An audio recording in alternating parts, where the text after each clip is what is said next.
All right, guys, welcome to Old Souls Podcast. We're going to do an interesting episode today. We're going to talk about obscure pairs in our collection. Obviously, Seth and I have pretty deep collections, but we pulled a couple of pairs that we think are either obscure and you've never seen them, or just talked about maybe not as much as we should be talking about them. Some of them are, rare colorways. Some of them we don't even know the name of, ironically. So, Seth, why don't you tell me, in your opinion, what makes a shoe obscure, and how did you pick the ones that you did?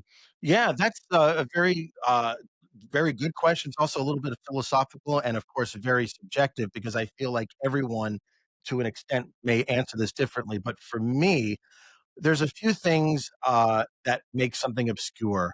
I'm looking at perhaps the number that were made at the time, the number that have survived today to the present moment. I'm looking for overall cultural significance or complete lack thereof. I'm looking for maybe even popularity in a general sense. Again, it's very subjective because and that's the beautiful thing about the community and the hobby, what I or what we or what one may love or like could actually be frowned or disliked upon, and a lot of models come to mind. So what we wanted to cultivate today is, in our estimation, from our collections, pairs from across, eras, decades, some OG, retro, whatnot, that seem to be flying under the radar for various reasons. And one more thing in terms of obscure, of course, is the design of the model. Some of the pairs that we're going to show today, very interesting or weird looking, that adds to the allure and that actually adds to their beauty. So that's how I would answer that question. It's a little bit of like an interview answer, but it's very comprehensive. It doesn't cut one way or slice one way. It's very there's levels to this, as people have said. Yeah, so I'll kick it off with this shoe over here, Seth, if you mind passing it. So, this original name of this shoe was the Jordan B Baller Pure, but most people just called them the Jordan Pure. And to be honest, it didn't get that much love. It's not a bad design. You look at the shoe, it kind of has some features of the 13. It kind of has these big dinosaur pods, elephant's foot almost. But there were only two colorways that I liked. So there's this one, which is the graphite or the cool gray. And then they also had black and red, which was a nice color. Same material, which was this sort of neoprene mesh, whereas a lot of the other ones were leather. But this colorway kind of reminded me of the cool gray 11s, which was a little bit of a heartbreak for me. So in 2001, when they came out, my mom was like, "Oh yeah, we'll go pick them up. Like I'll take you to the mall." So if you're from LA, you know the Beverly Center. So I pull up to the Beverly Center, like 20 minutes before the store opens because my mom was like, "Oh, don't worry, we're gonna get them." And the lines wrapped around the whole mall. And obviously there's not enough pairs for everyone. So the cool gray 11s, which I love, looking at them through the glass at Foot Locker, and they just look like this cartoon sketch. And I didn't get them for a while. Obviously, I was very young when they came out, relatively. So this was a place filler. We'll put it that way. But I got these for like 40 bucks or so, something like that. I never wore them because I didn't need to. I just kind of wanted them for the memory's sake, if that makes sense. But there's a few versions of this. There's the pure, like this one. There's also the pure low top, and then there's the pure plus, which had a little bit of different lines, different angles. It was a little more sharp and less round. So this is the Jordan Pure. Nice. Obscure, nobody talks about this, probably nobody cares, but, a lot of the older guys, if you mention it, they know this shoe, like, we this was a shoe that was, Mhm. probably one of the better Team Jordan, you know? So, Let me feel it really quick. Very lightweight. I mean, the quality construction back then compared to today, and it's not right to compare at different times, but I mean, this is obviously not a signature model, but at the same time, very nice materials and construction. I love the pods. It almost a little bit like Rolls Royce in a way. Like it looks nice at profile. Um, this was a basketball model, right? yeah. So this was okay. Got it. Yeah, Okay. they made some PEs for this. The Clippers guys, T. Miles and Rich wore them. I like the Classic. outs. I like the outsole pods. This is very 13 like. It is. Yeah. Let me think. Let me see the date. Is this It should be 2000 ish? '01, Oh one. '01-ish, I think. Yep. Okay, got it. So one. I was slightly off. Yeah, I vaguely remember this. I think it was in East Bay, like so many other models.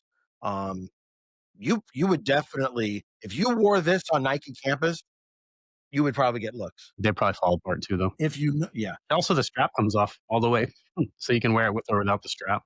nice. Kinda unique. Mhm. But yeah, the Cool. Jordan Pure. I Mhm. mean, nobody talks about this obscure model, but this colorway at least is amazing. And I like the oxidation, by the way, on that, lateral, circle, by the way. Nice. Okay. Alright, so we're moving right along. So, we're gonna go from '01 to over a decade earlier. We're gonna go back to the late '80s. So, this is the Nike Outbreak, and, this was the very first model designed by Wilson Smith, who is one of my favorite designers. We've spoken about him many times before. Um, you can't get enough of of Wilson Smith. You know, love me some Willie. So, now the Outbreak. This is an interesting model. Maybe you can hold it. Um, so no air, basic, just basic tech here. Suede upper. It was part of the basketball collection, like 87, 88, but it was a crossover model because skaters at the time would wear it. Now, when Wilson was coming up with the design, what makes the Outbreak historically significant that may perhaps many people may not know is that the shoes are not symmetrical. And what I mean by that is this is the right shoe. The right shoe has the word Nike on the lateral aspect of the right shoe. The left shoe, which I don't have with me, but the left shoe on the medial aspect has the word Nike. Now, that was done almost by design by Wilson because when you're walking or when you're on a skateboard platform, when the person's feet are spread across, you can see the word Nike both ways. Very cool design. It kind of preceded the Air More Up Tempo several years later with Big Air, but it wasn't the first time that that kind of dogma or approach for design and aesthetic was used. So Outbreak, very underrated. Uh, Older heads probably know. Bunch of colors came out back in the day. There's a black and red, by the way. It's absolutely gorgeous. The Panda is obviously a classic. I mean, just basic, very nice. Great paneling, great materials. This pair came from overseas in Italy. A little bit of coloration, coloration, but I don't mind, that kinda adds to the character, but in my opinion, this is probably one of the more, uh, obscure pairs in my collection. To me, this is a shoe I actually want. Like I'm actively looking for an Outbreak, but I want dead stock like your pair. So this is a great pair. It's not the first time, the backwards swoosh was used, or is it? Right? Because that's a little controversial because Rodman says that he was first and Travis Scott and all that. So backwards swoosh was on the Outbreak. Interesting, right? So yeah, the shoe it's like simple lines, but then more complex when you look at it. To me, that's always the sign of a good design. It looks simple from afar, and then you get close, and you say, "Oh, there's little ridges here, lines here." The swoosh being blank on one shoe, like you said, and present on the opposite is a really cool feature, especially for skaters when their feet are in like a stance, and you can see both Nikes. Well, the flip side of that is that the other side sees nothing. Mm, Right, but yeah, this is a cool pair. This is Wilson, who is definitely a friend of the show. Shout out to Wilson, great model, great design. Your first one, I believe. So mhm, mhm. yeah, nice start. They did a retro run in the mid-2000s, I think, uh, moderate success. They made, like, a blue and yellow colorway. That was an OG colorway. They brought it back. I mean, if they did a Supreme or Undefeated collab, that might gain some traction. Um, Minimalistic, less is more. Um, and then if you can look closely, you could see the angulation, the slanting, the toe box. Again, just great design. In terms of the toe box construction, it has this rubber toe cap that would prevent the toe drag, whether it was on a court or on a deck. So this is, like I said, one of the older models in my collection. It has some, yellowing of the glue. Again, to each their own. Some people don't like that. With me personally, it adds character. And I would say, the rigidity of the toe cap, like you said, is something that appeals to skaters. And in this time, think about it, 85 Jordan 1, all the skaters were wearing that because they were on clearance and they were cheap and they were great skate shoes. That's the genesis of the Nike Dunk, actually, was that skaters love Jordan 1s and the Dunk is very similar. So there was crossover there. So this being a basketball shoe that skaters also wore is related to that whole idea. Nice. Yeah, these Very are cool pair. okay, so there's your Outbreak, okay. All right. So the next one is a really cool shoe. So I love this shoe from my childhood in general. This is the Hideo Nomo 1. So this colorway is obviously not OG, but the Nomo 1 designed by Bill Cass, great shoe. The bottom, the tooling is the same as the Griffey 1. So identical, which is Tracy Teague design. Shout out to Tracy Teague, obviously one of the greatest designers ever, underrated. We're going to talk a lot about Tracy because we're big fans of him. So the Nomo Max is an awesome shoe. It had some crossover in the era with turf. So if you look at the way that the lacing is oriented, there's actually a like a lace or a band going up and down, and then the actual laces of the shoe go into that. That's very similar to the Vapor Trainer or the Zoom Turf from the mid '90s. Same idea. Obviously, it's from the same era, the same class of shoes. So uh, that makes sense. And then nice logo on the tongue. This colorway inspired by the carnivore, like iconic colorway. Some people call them Jurassic Parks because the some of the colorways resemble it, and obviously carnivore, dinosaur. So to me, awesome shoe, interesting colorway. This is a 2015 retro. So this is when they started experimenting with a lot of weird retros and bringing models you wouldn't expect back. So this is one of those models you wouldn't expect them to bring, but they did, and then they made this incredible colorway. Mhm. And then there's a big culture where we're from in LA for Japanese pitchers. The Dodgers have always had great Japanese pitchers as long as I've been alive and aware. So Nomo is another one of them, right? And so he had two shoes with Nike that I think were excellent. They're very similar. The Nomo 2 looks a lot like the Nomo 1, but they're still great shoes and cool colorways. But yeah, love this shoe. What are your thoughts? Yeah, very nice, very Miami, if I must say, with the color combination, but, I do remember, back in the '90s, Hideo being here. I believe they made, like, Nike either commercial or, package for him.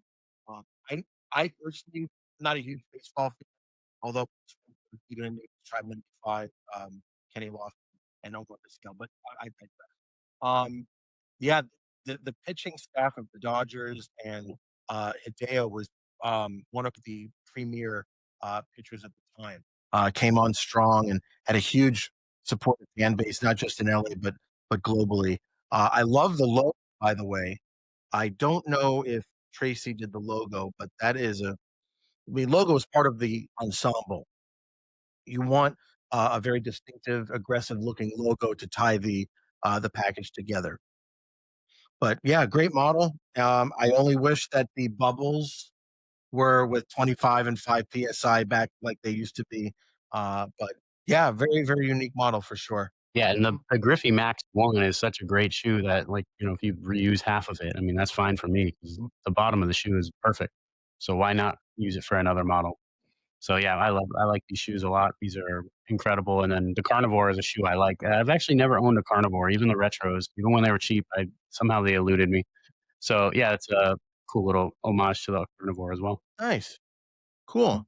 I like how we're touching different sport lines and sport And categories. 3 eras too. Yeah. And continuing on, we're actually gonna kinda touch another sport line or sport category.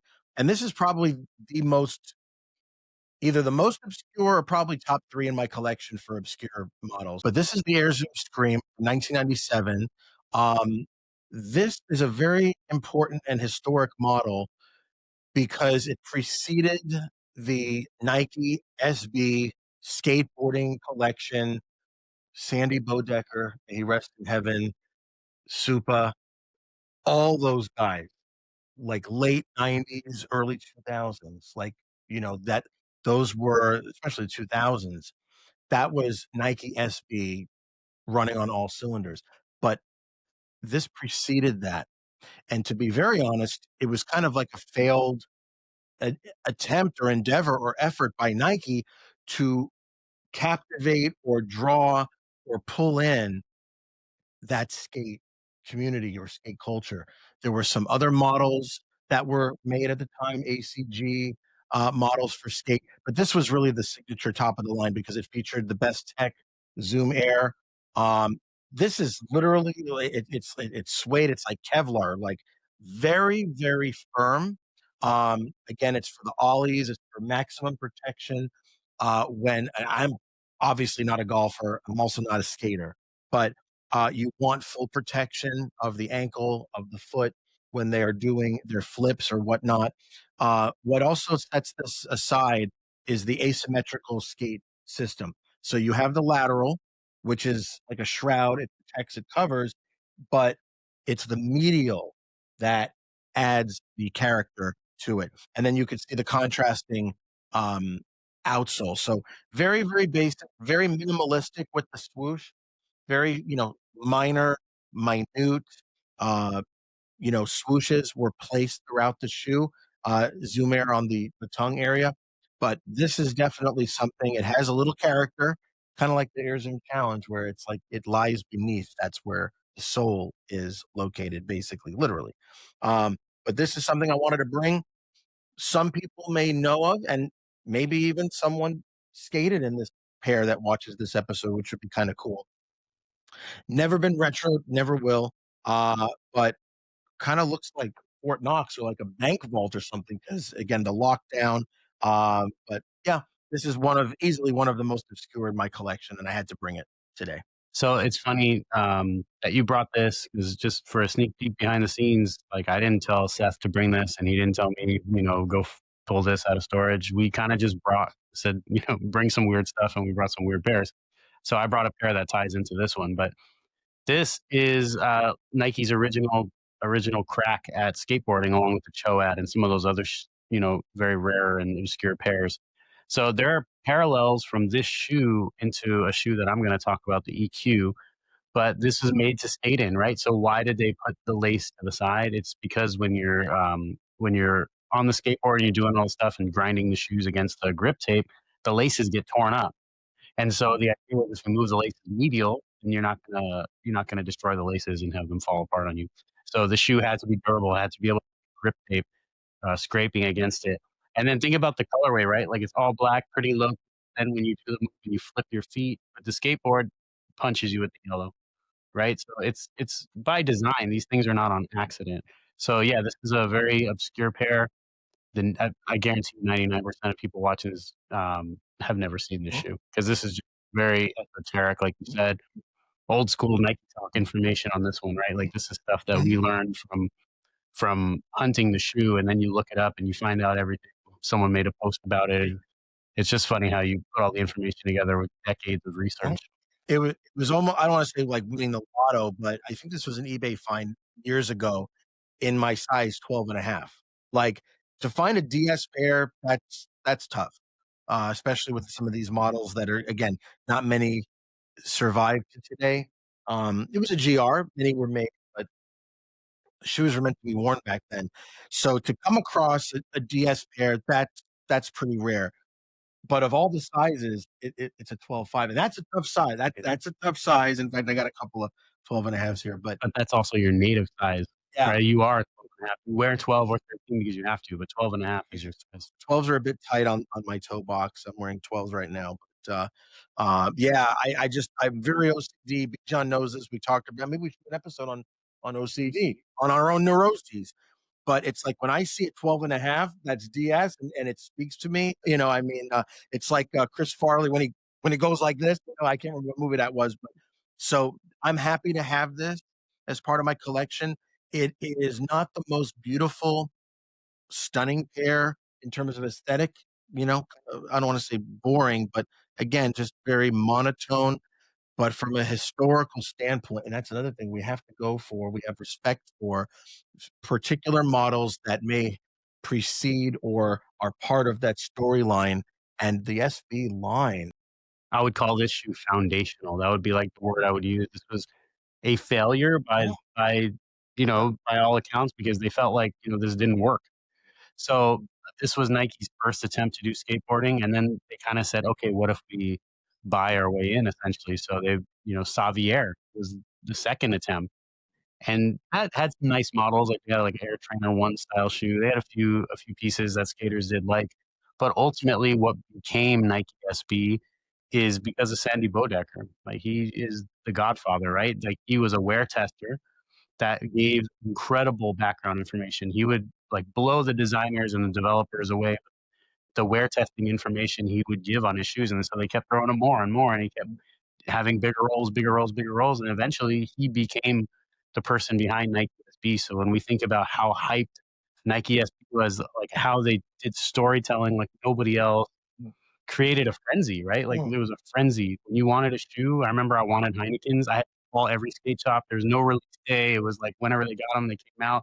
And then the day the Heineken's came out, I was working. So like I couldn't get them, anywhere near me. So it's just the way that it was. It was a different time. It was an incredible time. I'm glad I was there yeah. because everything meant more, to be honest. Like, it meant more that you got a Heineken or a Mhm. Bison Yeah. or Love whatever it. shoe, Band-Aids. I mean, even small stuff you don't even think about. There's so many great SUs, Mhm.